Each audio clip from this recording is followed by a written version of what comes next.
Après avoir découvert l'Atlas marocain, on rêvait de voir le désert du Sahara, autre emblème de ce pays d'Afrique du Nord. On savait que cela allait être compliqué, étant donné que aucun de nous n'avait un véhicule 4x4. Mais on se devait de le tenter, pour n'avoir aucun regret. Sur ce, on est parti, je t'emmène avec moi dans ce périple tumultueux.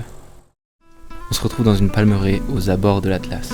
Parce que la route est longue pour le désert, et le but n'est pas de faire tout d'un coup, mais plutôt de prendre le temps et profiter de chaque paysage que ce périple va nous offrir.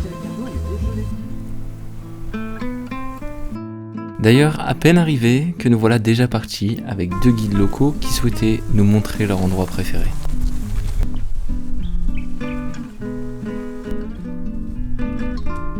Le tout suivi d'une cueillette de dattes. Du moins, on essaye. C'est bon ça? Oh non. Bon, finalement, Mohamed nous donnera un vrai coup de main pour profiter d'un encas typique du pays.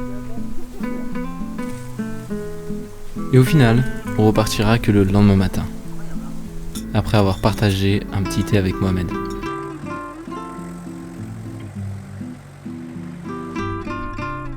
Nous voilà sur la route pour le désert. Et franchement, je m'attendais pas à traverser autant de paysages montagneux.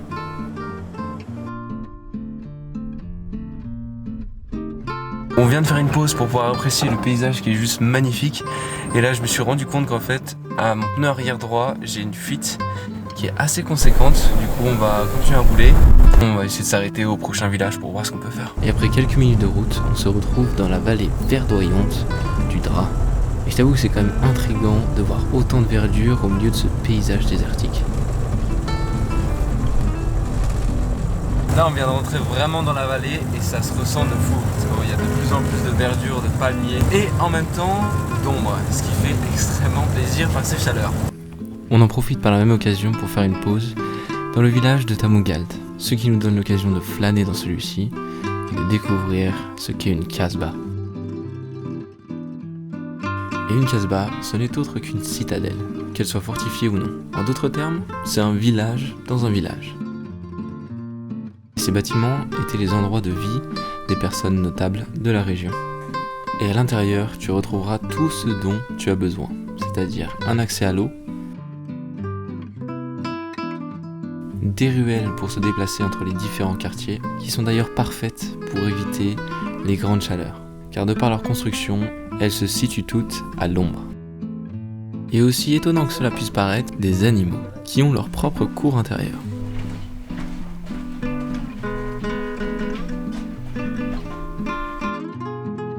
En tout cas, on peut dire qu'avec cette architecture et cet environnement verdoyant, l'endroit s'apparente à un petit paradis. Et après cette petite visite, j'essaye de réparer mon pneu. Le problème que j'avais, c'était une fuite au niveau de la valve, ce qui fait que kilomètre après kilomètre, le pneu perdait de plus en plus de pression. Après avoir replacé la valve et regonflé le pneu, le verdict s'impose. Et rien de mieux qu'un peu de savon pour voir si la fuite est toujours présente.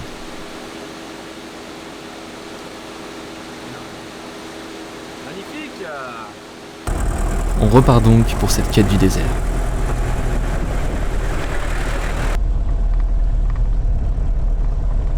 Et plus les kilomètres passent, plus la végétation vient à se faire rare. Là c'est incroyable, plus on arrive vers El Hamid, donc les portes du désert, plus le ciel couvert et un peu orangé.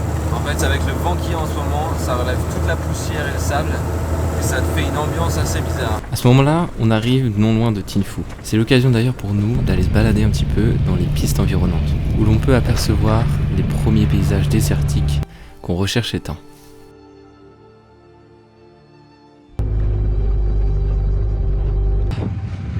Bon, on a failli se tanker plusieurs fois, mais on l'a fait.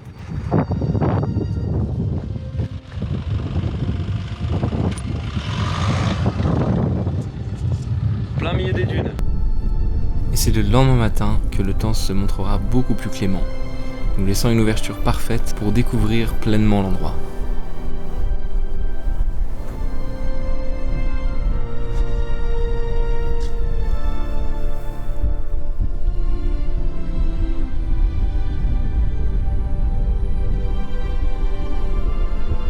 En revanche, c'est pas le désert qu'on attendait tant.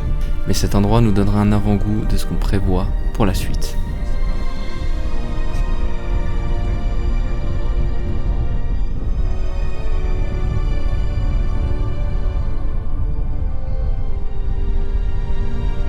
Alors aujourd'hui, on se retrouve dans la ville de Tindouf, qui est un peu avant Hamid, et c'est les portes du désert. Comme tu peux le voir déjà, là il y a plein de dunes. Et nous, ce qu'on aimerait vraiment faire pour ces prochains jours, c'est de traverser de Hamid jusqu'à Foumsguide, donc ce qui fait toute une traversée dans le désert, et en même temps en passant par le parc national d'Iriki. La route a l'air juste incroyable. Le seul petit problème qu'on a, c'est que c'est principalement du sable et qu'on est tous en 2 roues motrices. Et jusqu'à maintenant, on avait demandé énormément sur notre chemin s'il y avait une route possible pour nous. Et la réponse était un peu mitigée à chaque fois. C'est pour ça qu'aujourd'hui, on va rouler jusqu'à Hamid et on va demander directement là-bas si nous, en tant que 2 roues motrices, on peut passer. Après, il y a aussi une autre solution, comme Momo nous a dit, c'est de passer par l'Oued Dra. Donc c'est tout ce que l'on suit depuis le début, depuis Ouarzazate, et qui nous permettrait d'éviter toutes ces longues et larges bandes de sable qui, pour nous, sont juste un cauchemar. Bref, ça sera vraiment un test, on sait vraiment pas comment ça va se passer. Ça se trouve, on va devoir rebrousser chemin, ça se trouve, ça marchera pas du tout, ça se trouve, ça sera nickel, mais ça, on le saura pas avant d'avoir commencé.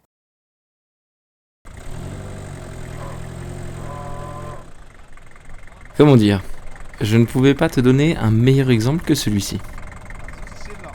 C'est une piqûre de rappel qui inconsciemment te dit que s'attaquer au Sahara, ça va être compliqué. Bon après, heureusement, j'ai les plaques de désensablement et quelques bras pour m'aider.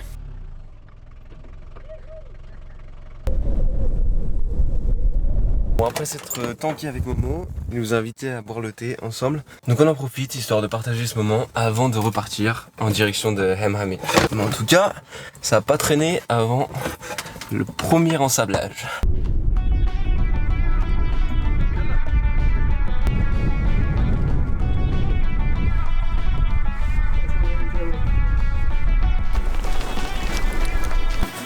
Mais ouais, parce qu'en plus c'est pire que ça, ce qu'on a fait là-bas, hein, ce qu'il y a... À Chicago là-bas. Ouais. Ça dépend où vous êtes. Vraiment sur le web, ça va. Il y a des cailloux, ça va, ça passe. Mais au milieu, il y a Compliqué. complexe. Ouais, même pour le 4x4, des fois c'est compliqué. Ouais. Pour les 4x4 c'est compliqué, j'entends ça. Bon, en vrai, c'est un peu toujours la même chanson. Mais on se dit qu'on se doit quand même d'essayer. Et c'est sans plus tarder qu'on se retrouve sur la route en direction de Hamid, le dernier village avant le désert.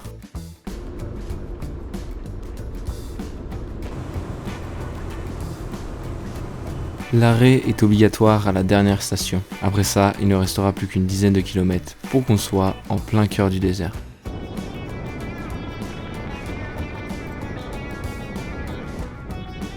Hugo et Thomas en profitent en voyant les policiers pour leur demander une dernière fois si, par tout hasard, on aurait une chance.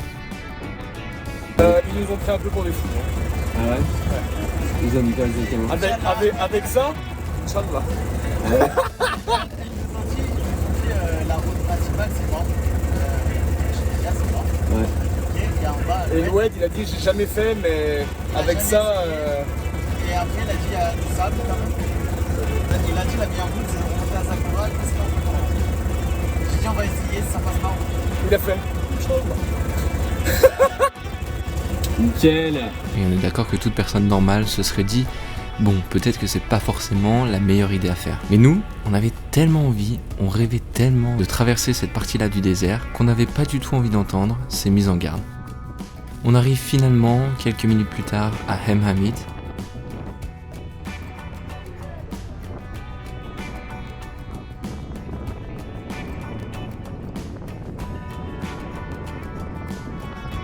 Bon, comme d'hab, on se fait encore racoler, mais là, du coup, ça va nous permettre un peu de savoir un peu ce qu'il y a dans le désert, où est-ce qu'on peut passer nous en tant que 2 roues motrices, et pas faire non plus n'importe quoi.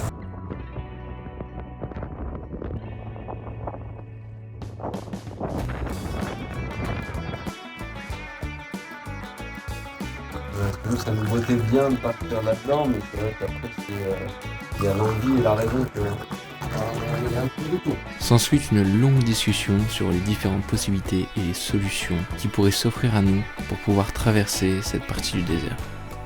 Et après de longues réflexions et il est temps de se rendre à l'évidence. Est-ce que le jeu en vaut vraiment la chandelle? Parce qu'au fil de la discussion, on se rend compte que l'on s'entête dans quelque chose qui nous dépasse fortement.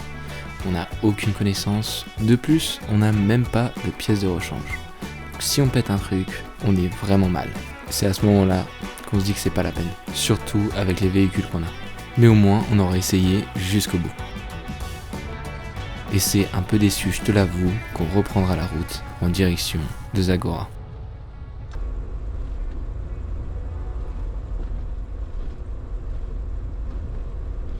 Alors au final, on a rebroussé chemin. On voulait pas tenter le diable parce qu'on sait qu'on n'est pas vraiment préparé, on n'a aucun véhicule qui est en 4 roues motrices. Et ça aurait pu être faisable mais dit vraiment difficilement et la mécanique aurait pris un sacré coup. Donc on a préféré la jouer safe, même si ça nous a fait un peu chier de renoncer à ça parce que ça avait l'air incroyable. Et là on en profite en même temps de sortir un peu de la route, mais toujours sur les pistes dures. Parce que oui, après cet échec, on voulait absolument aller se défouler dans des pistes et découvrir des paysages hors des sentiers battus. Et crois-moi, on a été servi.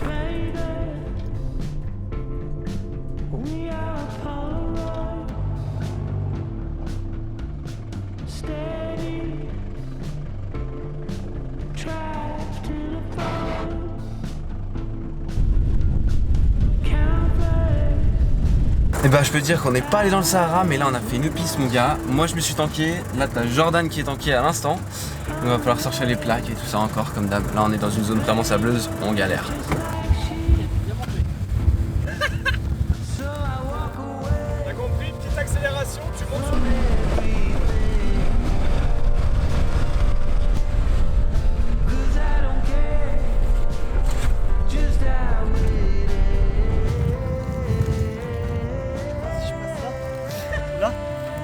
C'est bon, il est large.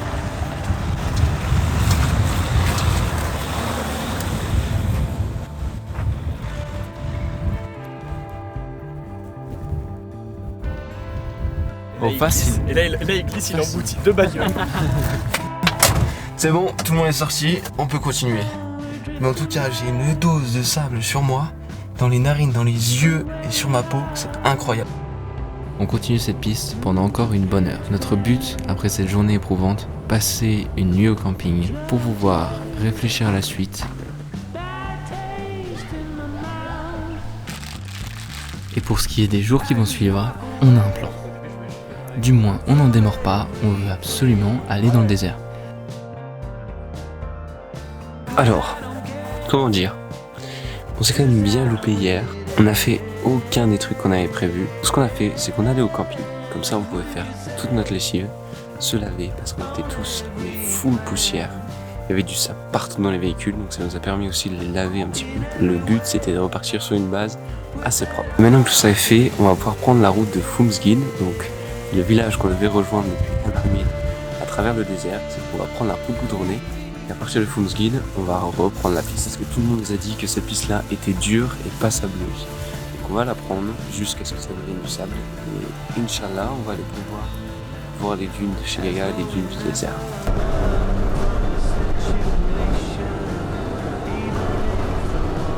Bon là du coup on vient de prendre la piste qui va jusqu'au lac d'Iriki. Pour l'instant elle a l'air assez correcte, mais le seul problème c'est qu'il y a beaucoup de cailloux. Donc ce qu'on va faire, c'est qu'on va dégonfler les pneus, histoire que ça soit plus confortable pour nous et pour les véhicules.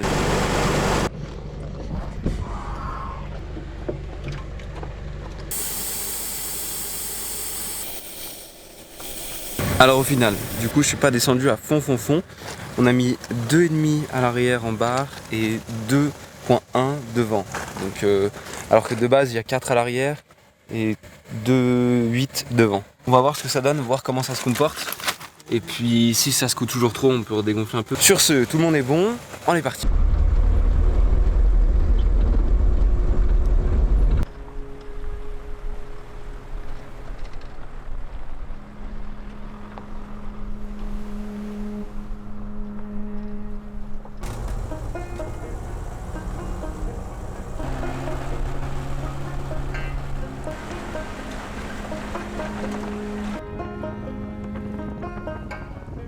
Là on se voit, on va vraiment très doucement.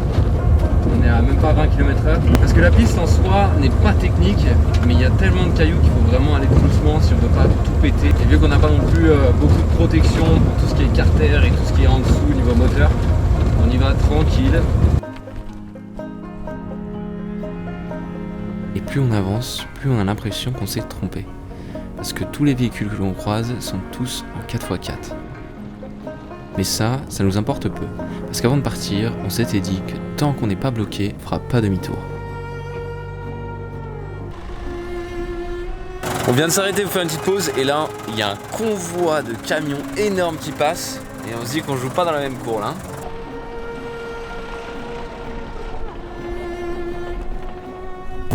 Ouais, c'est vraiment un délire, hein. On passe pour les petits nains de la classe quoi. Et ça, en final, c'est pas des montagnes, c'est juste du caillou noir. Oui, c'est vrai. Donc tu vois, elles sont toujours parallèles un peu. Et là, hop, il y aurait moyen de rembrancher, je pense. Moi, je suis jamais allé aussi loin d'une route, moi. Hein. Ah ouais.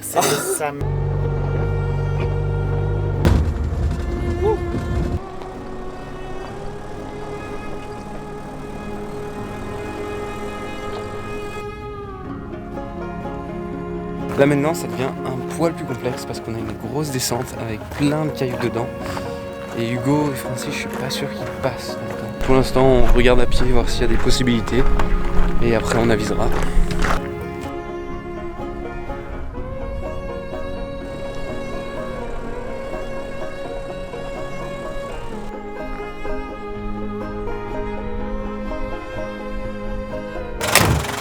En tout cas, je sais pas combien d'heures on a passé sur cette piste, mais on a fait que 30 km je crois, à peine, alors qu'on a passé presque plus de 3 heures ou 4. Parce qu'en fait, on doit beaucoup sortir comme ça pour voir si ça passe ou pas.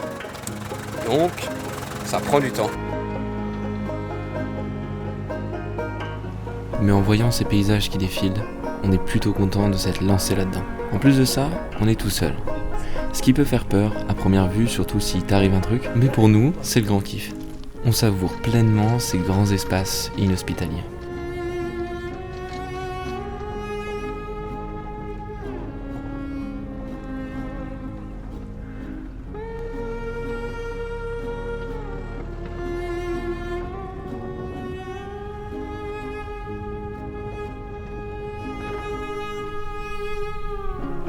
La nuit est en train de tomber légèrement, donc dans 15 minutes il fait nuit. Donc on va essayer de se trouver un petit spot pour ce soir. De toute façon, je pense que là, on a l'embarras du choix. Et comme ça, demain, on verra ce qu'on fait, si on va vraiment jusqu'au lac, parce que le lac est juste derrière normalement, ou si on commence à revenir un peu sur nos pas, parce que ça a pris quand même beaucoup de temps cette piste. C'est incroyable, ça nous a pris de l'après-midi entière. Mais moi, ça, c'est belle couleur en plus. C'est ça la vie! Ouais, mais les voisins, ils cassent les couilles.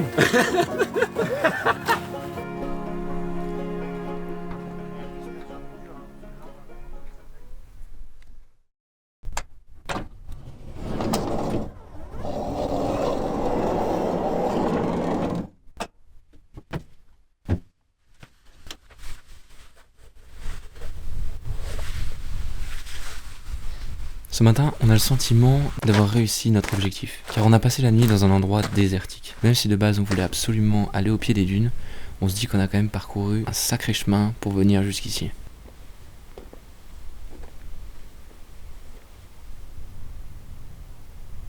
Les couleurs ce matin sont vraiment trop belles.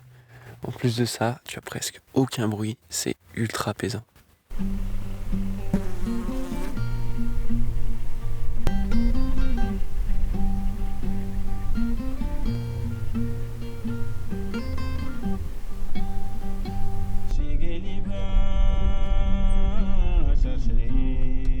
Alors, on va reprendre ce matin du coup gentiment la route, ou devrais-je dire la piste plutôt, et on va essayer un petit peu d'aller vers Iriki, l'ancien lac qui est asséché maintenant. Et si on voit que c'est un peu trop compliqué, on va revenir par cette piste-là.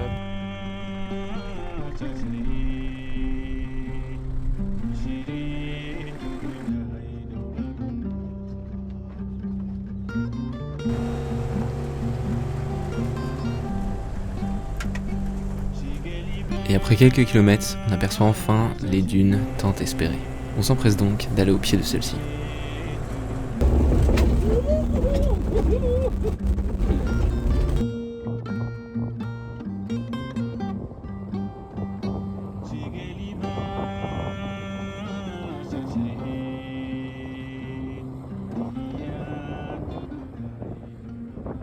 Ça va les princes du désert?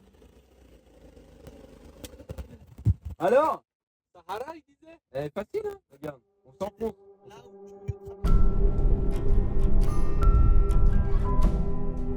Ça y est, on a réussi à aller toucher ce sable du Sahara. Les puristes diront que c'est pas vraiment le vrai désert, mais nous, rien qu'avec ça, on est déjà rempli de joie.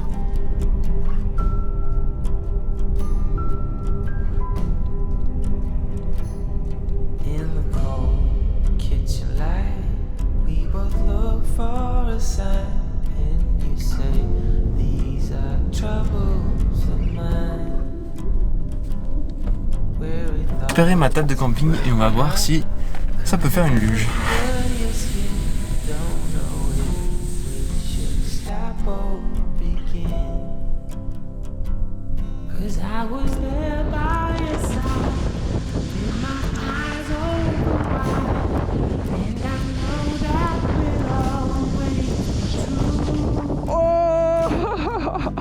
Incroyable.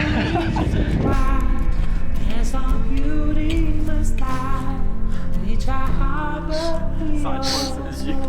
Oh là.